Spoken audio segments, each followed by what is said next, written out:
在个新闻来关心语言的消息，这个语言除了台语要紧，客语嘛真重要。云林县县政府伫今年5月份开始办这个客语深耕的服务计划，伫仑背乡照安客家文化馆办这个成果发表会，有播送相关的课程纪录片，内容真精彩。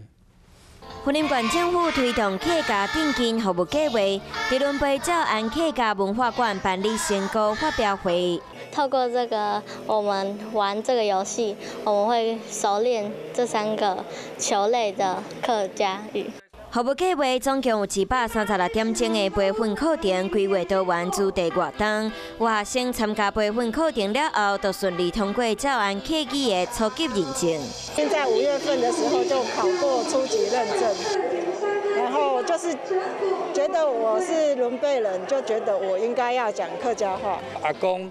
那到我们的幼儿园里面去教孙子，那这样老幼共学。另外一个部分，我们也到那个社区的据点里面，看到阿公用客语讲他生命故事。透过计划，鼓励大人囡仔做会讲客语，保存在地珍贵的照安客家文化。